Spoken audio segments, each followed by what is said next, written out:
Hi everyone, welcome to Difference Frames the World, an independent channel where you can see the world differently. Today we talk about the G20 Summit, one of the most important international events, if not the only one, in the world. In mid-November 2024, Brazil, one of the 5 founding nations of BRICS, held the G20 Summit, under the scheme of building a just world and a sustainable planet. Rio de Janeiro is the city where the 2024 G20 Summit was held. It is a vibrant and culturally rich city, known for its stunning landscapes, lively music scene, and iconic landmarks. It is worth mentioning that in 2016, Rio de Janeiro held the Summer Olympic Games, becoming the first city in South America to host such an international sports event. The city is famous for its beaches like Copacabana and Ipanema, the impressive Christ the Redeemer statue, and the Sugarloaf Mountain. Its carnival is one of the most celebrated festivals in the world, showcasing samba music, dance, and colorful parades. Additionally, the city's diverse neighborhoods reflect its unique blend of cultures and traditions.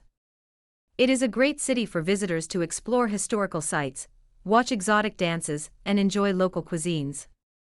This year, Rio de Janeiro brought together leaders from the world's largest economies to address pressing international issues like climate change, hunger eradication, economic recovery, and trade challenges. As in previous years, the summit focused on collaborative efforts to deal with those challenges affecting member countries and the global community, aiming to build a just world and a sustainable planet.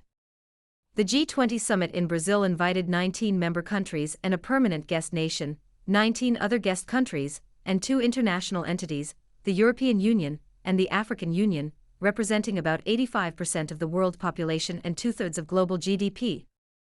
The convergence of these nations highlights the importance of multilateral cooperation in addressing the pressing issues globally. The 2024 Rio Summit will be remembered for its attention paid to people who are always invisible.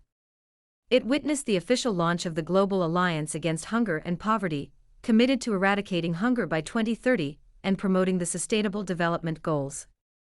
Brazilian President Lula said at the opening of the G20 Brazil Summit, "Those who have always been invisible will be at the center of the international agenda." We must show our greatest respect to the great Brazilian leader for his noble personality, which is millions of times better than his predecessor, who was accused of an alleged coup attempt after he failed the 2022 election. In a historical declaration after the summit, G20 leaders committed to taxing billionaires, tackling inequalities, and taking climate action, which the world still needs time to substantiate. Whether those leaders can fulfill their commitment and take collective action remains a problem, as it is easy to say a lot and difficult to do a little. The Group of 20 was initially established in 1999 in response to the financial crises of the late 1990s, particularly the 1997 Asian financial crisis, which dealt a fatal blow to emerging economies in Southeast Asia. Originally, the G20 was a meeting of finance ministers and central bank governors from 19 countries, and the European Union, which aimed at promoting international financial stability. In 2008, because of the global financial storm arising from America's subprime crisis, the G20 was upgraded to a leaders' summit, marking its transition into a premier forum for international economic cooperation.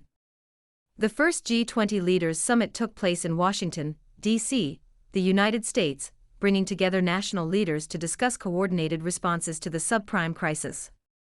This shift recognized the importance of a broader discussion that included not just financial issues but also a wide array of global challenges, such as economic growth, international trade, social development, and climate change. Over the years, the G20 has expanded its agenda to address pressing issues like sustainable development, public health, digital economy, and inclusive growth. The annual summits foster dialogues between leaders of developed and developing economies. In recent years, the G20 has sought to enhance its role in addressing global crises, including climate change and social inequalities. For example, the G20 summit in Brazil invited 19 other guest nations, as we mentioned earlier, like Singapore, Malaysia, Chile, Angola, Nigeria, Egypt, and Vietnam, to name a few, showing the intention of G20 to play a more important role in dealing with international affairs. Now, let us discuss the role of China in the G20 and how it becomes the hope of developing countries. Since it joined the G20 family 2 decades ago, China has played an increasingly important role. Its role in the 2024 G20 summit, for instance, was significant, reflecting its status as one of the world's largest economies and a leading player in global affairs. As a key member of the G20, China focused on many critical issues.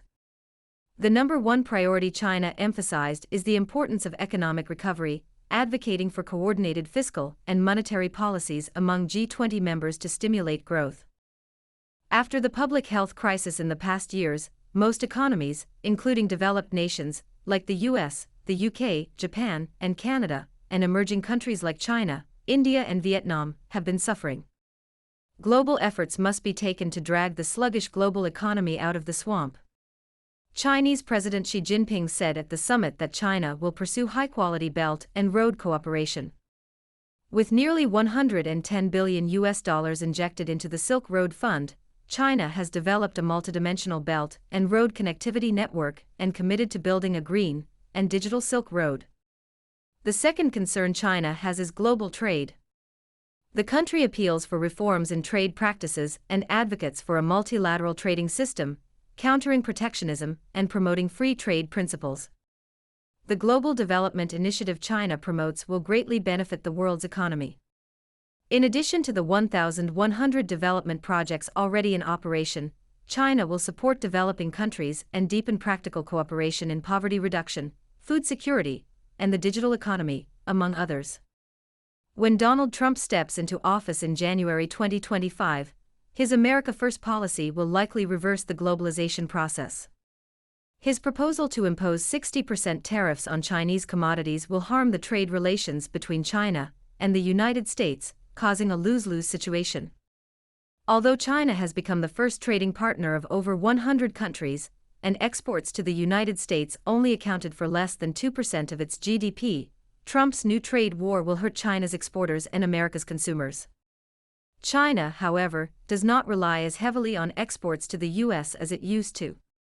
On November 7, 2024, China's General Administration of Customs announced that exports in October 2024 increased by 12.7% in dollar value compared with October 2023, marking the largest expansion since March 2023.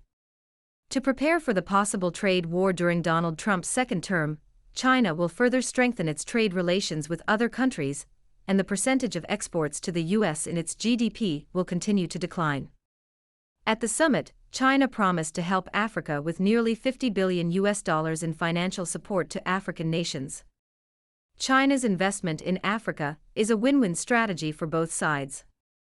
China helps improve the infrastructure in Africa and elevate the living standard of local people, while it can get a reliable supply of resources from African countries.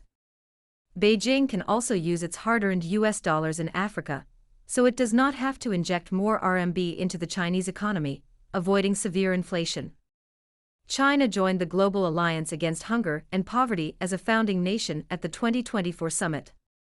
Its experience in eradicating absolute poverty in China will help other countries get rid of hunger by 2030.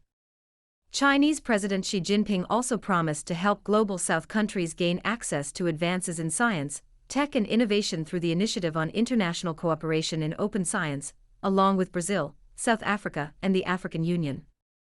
To promote clean energy, China also supports the G20 in carrying out practical cooperation to benefit the Global South. As the world's largest electric car manufacturer, China makes and delivers around 60% of the world's electric cars.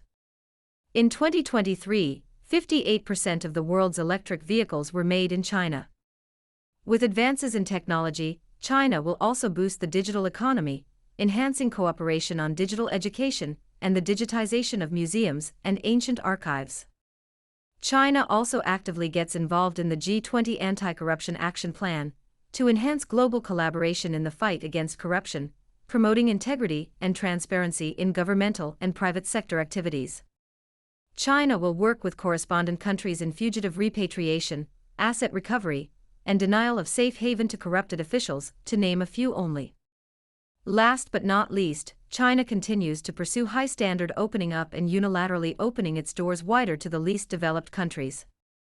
It has promised that all those least developed countries with diplomatic relations with Beijing will receive zero-tariff treatment for all tariff lines. In the coming years until 2030, China's imports from other developing countries will reach $8 trillion, making China the biggest market for most developing economies. As a major world leader, China has been working closely with other nations inside and outside the G20, aiming to enhance its influence in international governance and strengthen its diplomatic ties. China is not overthrowing the current world order, but it is reshaping and remolding it for a just world and a more sustainable planet. Thanks for watching our videos, and please subscribe to our channel if you have not done that so you will not miss our uploads every day. Like, forward and share our videos with your friends, helping DFTW become a club with 1 million subscribers shortly. Thanks again.